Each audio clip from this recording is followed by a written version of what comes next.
So hello guys, andito ako ngayon sa San Juan, Batangas. So ito yung papakita ko sa inyo property guys, 4.6 hectares, so titled 550 per square meter. So makikita nyo guys, itong property, along Barangay Road siya, yan. Tapos yung buong property guys, meron na tong bakod. Buong property guys, nakabakod na. Kaya wala na kayong po problemahin dito. Magpapabakod pa kayo. Tapos kasama tong bahay na to guys. Tapos yung may kulay brown na, yan. Kulay brown na bubong. So kubo yon. So may bahay siya. At saka meron siyang kubo dito sa property. Hindi lang kami nakapasok dun sa gate guys. Kaya dadaanin na lang natin dito sa drone kasi nakalak eh. So makikita nyo guys ito sa video na marami siyang tanim na dragon fruit. Yan no. Ang dami niyang dragon fruit. So babago pa lang tinatanim. So maganda ang income kasi ng dragon fruit kasi medyo mahal yan eh pag binebenta na. So tapos dito guys, meron siyang mga puno din ng mangga. Yan makikita nyo, Carabao mango siya. So more or less daw nasa 100 puno ng mangga yang nakatanim dyan. Tapos yan, yung mga the rest na walang tanim, tinamnam po nila ng dragon fruit. So ang nakatanim dito ay mangga at saka dragon fruit. Yan. So makikita nyo dito sa aerial shot guys na napaka flat land niya. Yan o.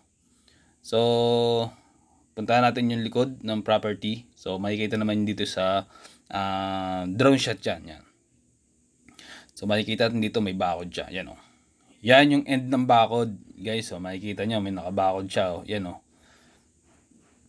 So lahat ng buong property guys, nakabakod na tong property. So kaya wala na kayong iintindihin.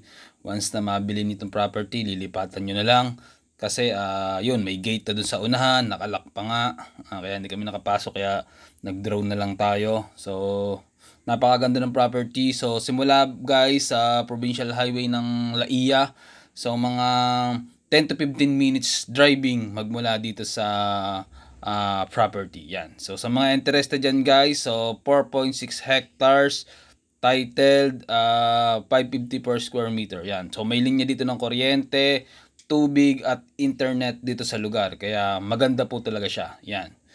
So sa mga gusto guys dyan mag-tripping ng personal, andyan yung WhatsApp at saka Viber ko or personal number ko na nasa yung screen. Yan. So pag may kapag kayong katanungan, itawagan nyo lang ako or i-chat dyan sa mismong number na nasa yung screen. Yan. So makikita nyo naman guys na napakaganda ng property. Yan. So makikita dito, yan o. May kubo siya. Yan o. Kubo. Tapos meron siyang bahay dito sa mismong property. Yan. Yan yung bahay at saka yung kubo nitong mismong property. So once na narito kayo guys sa personal, napakaganda nitong property. Yan. Medyo may konti pa lang rough road na dadaanan dito sa mismong property. Pero konting-konti lang guys at masasamento naman yun. Yan.